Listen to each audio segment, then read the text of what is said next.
아멘.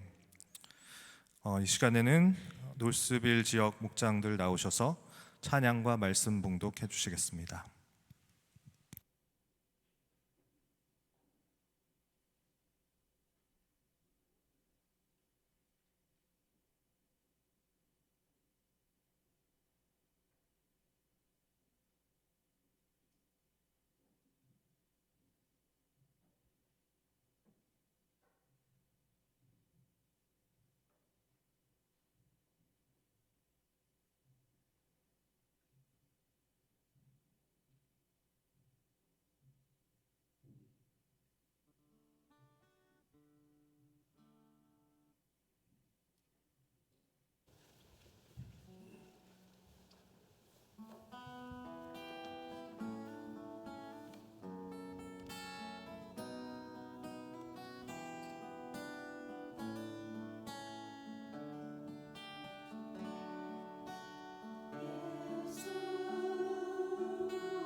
그리고 베드로와 세베대의 두 아들을 데리고 가서 근심하며 괴로워하기 시작하였다.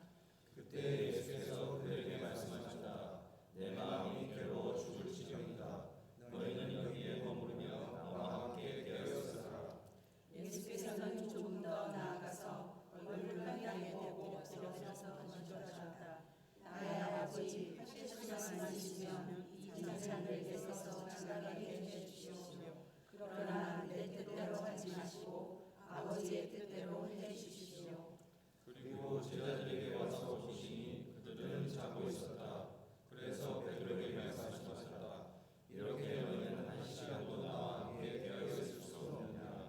시험에 빠지지 않도록 깨어서 기도하라. 마음은 원하지만 육신이 약하구나.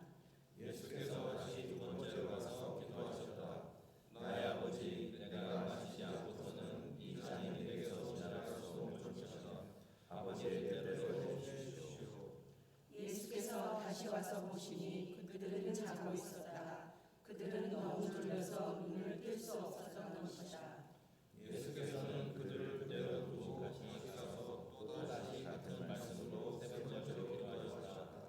그리고 제자들에게 와서 그들에게 말씀하셨다. 이제 남은 시간을 잡고 쉬어라. 보아라, 때가 이르렀다. 인자가 귀신의 손에 명한다. 일어나서 가자. 보아라, 나를 넘겨줄 자가 가까이 왔다.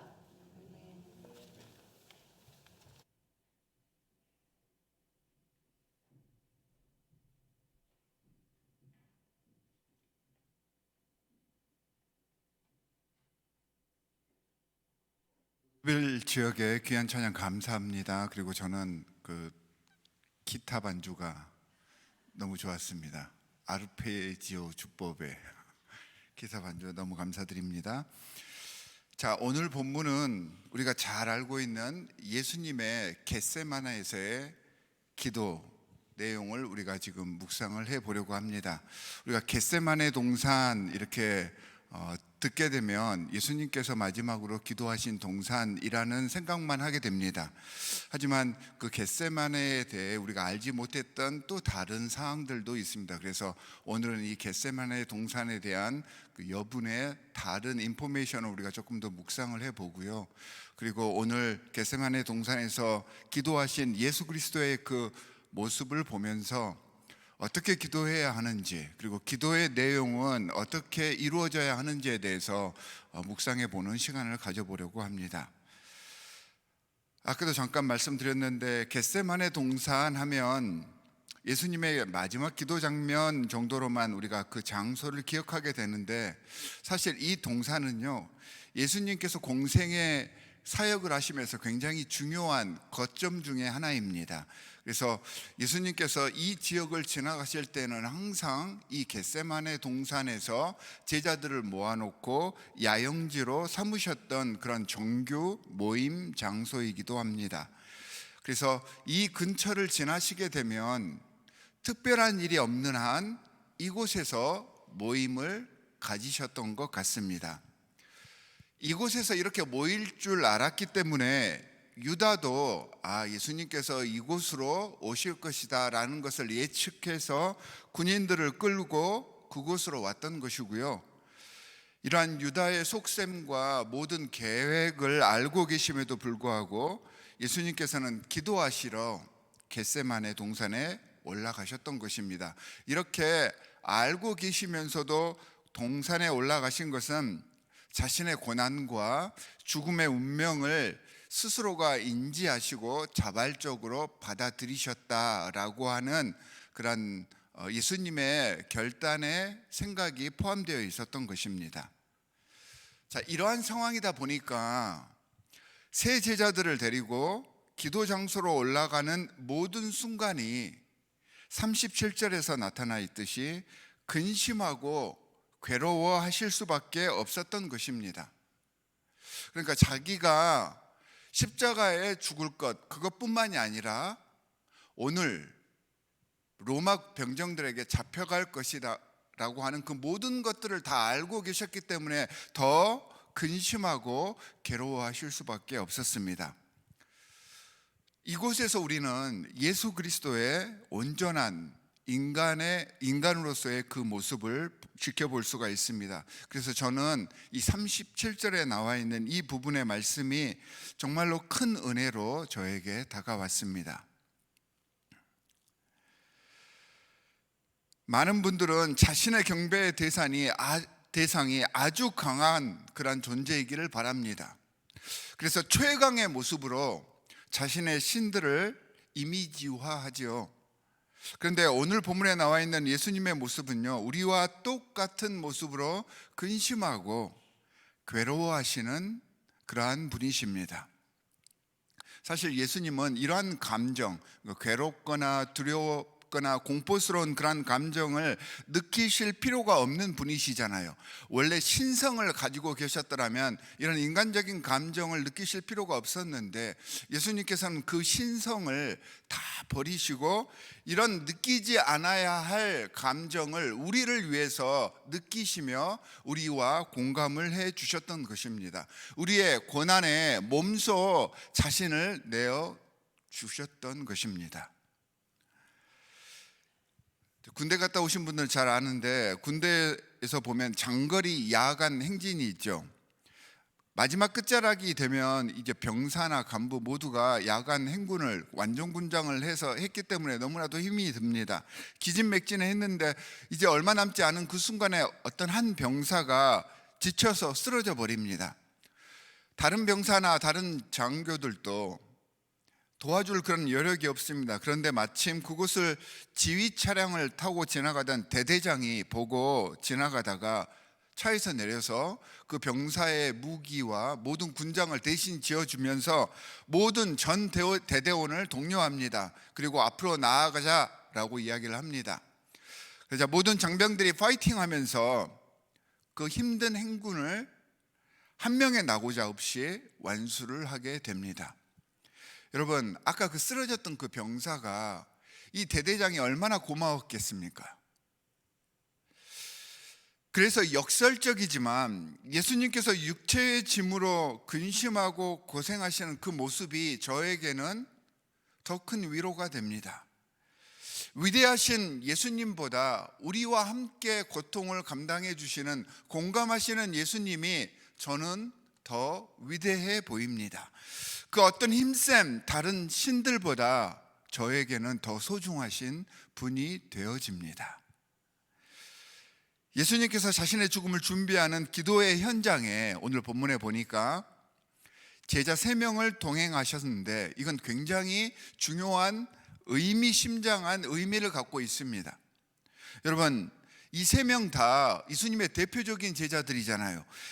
이 3명이 어떤 사람들이었냐면 예수님과 다른 제자들 앞에서 예수님 끝날까지, 예수님의 마지막 순간까지 자신들이 예수님을 지키겠다고 호언장담했던 제자들입니다. 그러니까 예수님께서 고난의 잔을 마시면 자신들도 기꺼이 그 고난의 잔을 마시겠다고 공언한 장본인들이 이 3 제자들입니다. 그래서 예수님께서 그 마지막 순간에 그들에게 깨어서 기도할 수 있는 기회를, 예수님과 함께 기도할 수 있는 기회를 특별히 이 3 사람에게 주었는데 그들은 예수님의 죽음을 기도로 준비할 수 있는 기회를 살리지 못했습니다.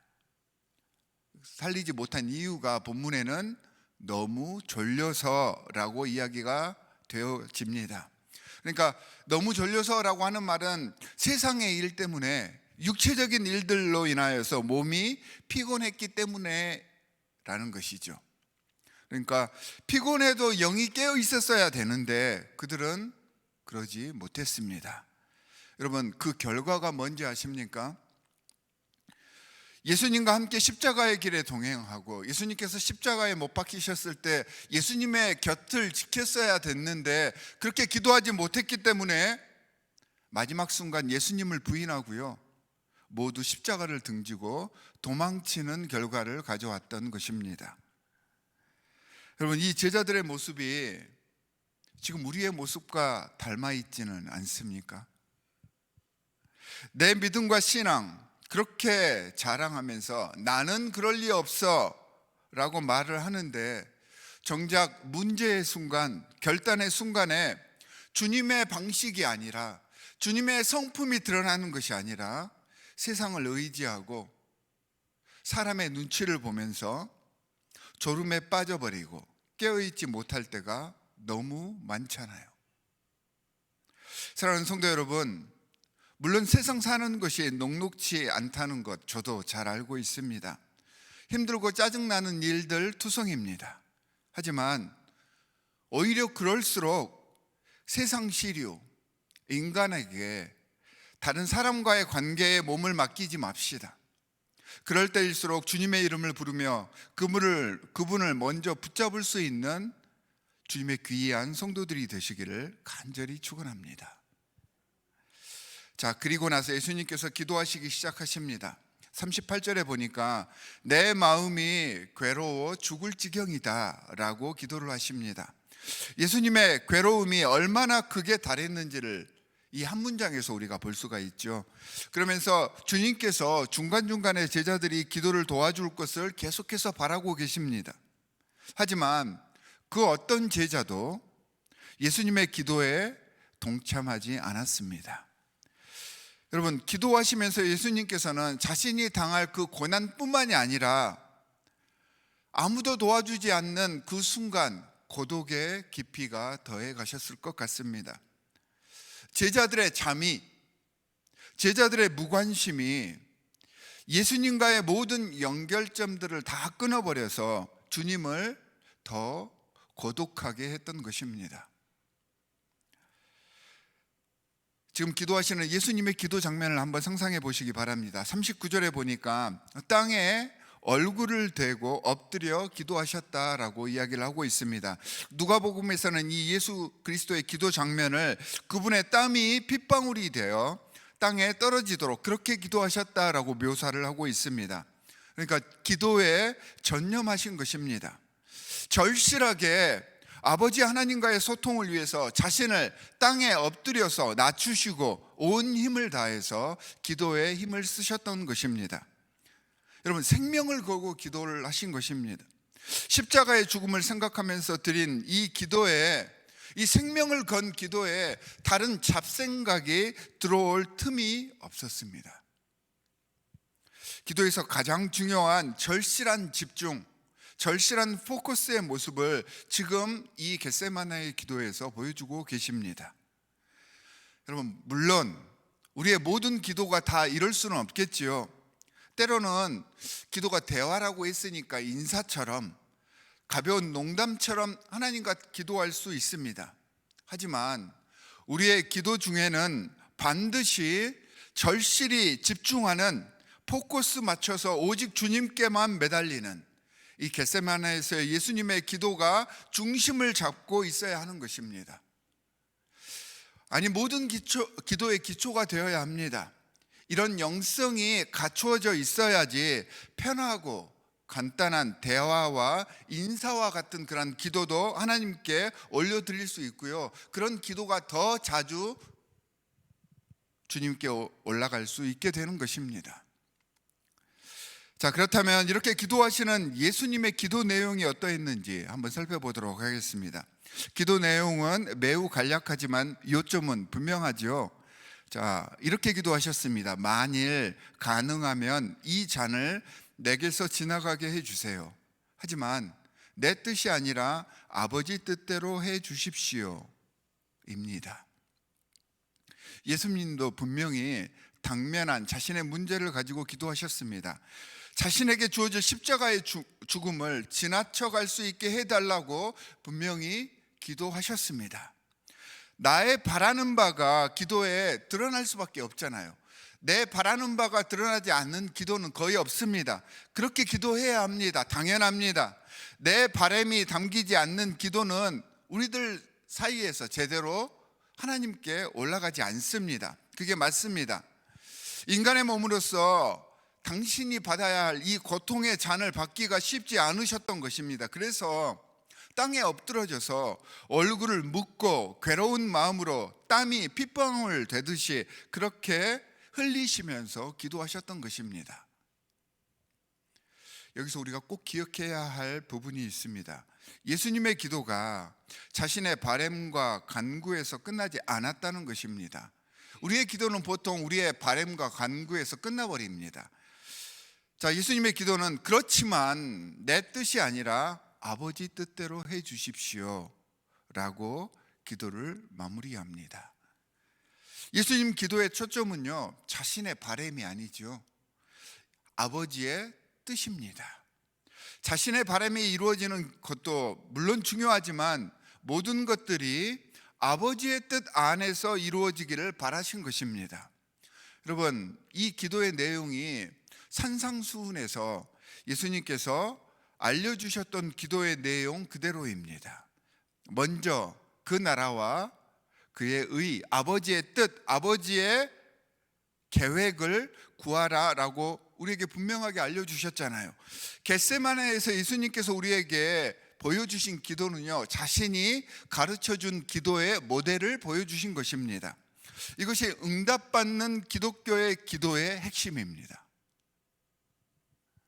때론 내 정욕이 드러날 때도 있겠지만, 내 정욕을 하나님께 아랠 때도 있겠지만, 결국에는 이 아버지의 뜻을 깨닫고 아버지의 뜻이 나를 통하여서 실현될 수 있도록 해 주십시오라고 올려드리는 기도, 이것이 우리 기독교의 기도입니다. 그리고 우리의 기도가 응답받는 핵심적인 영적 비결인 것입니다.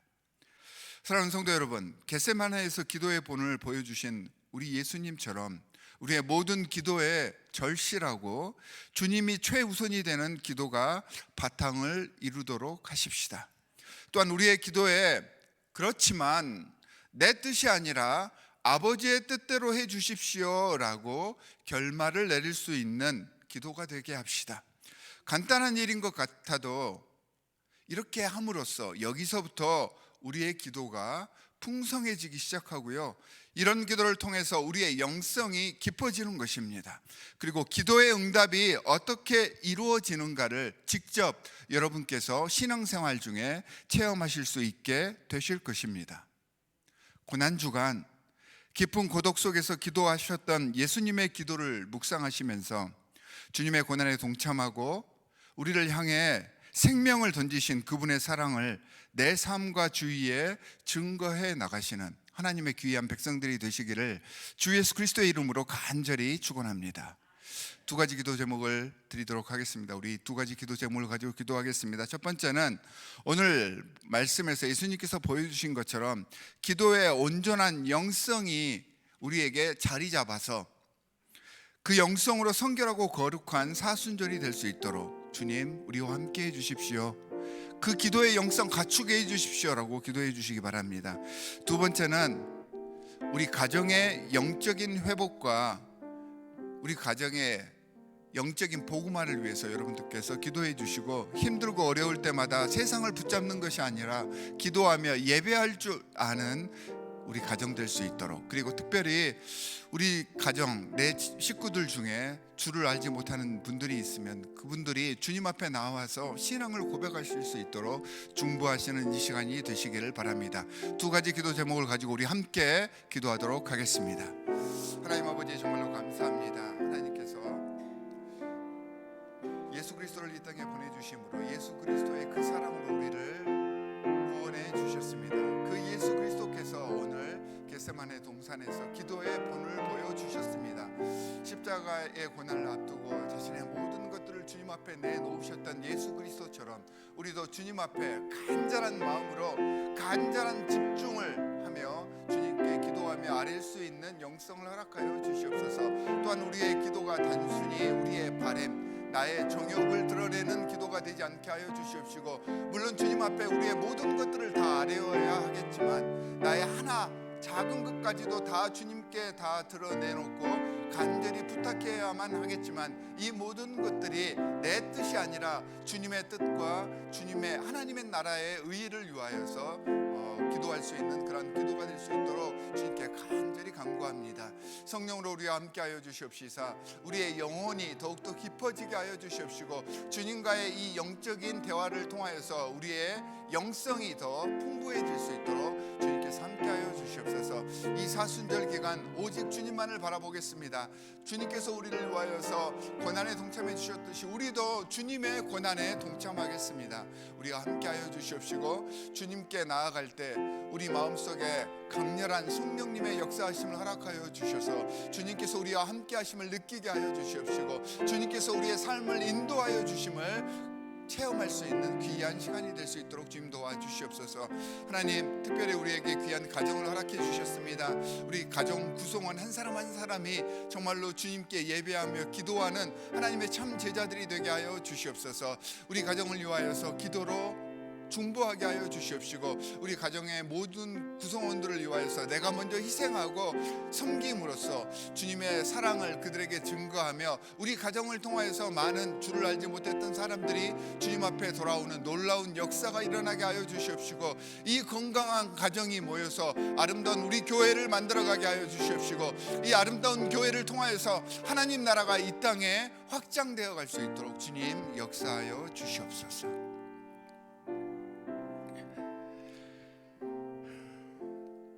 하나님 아버지, 정말로 감사합니다.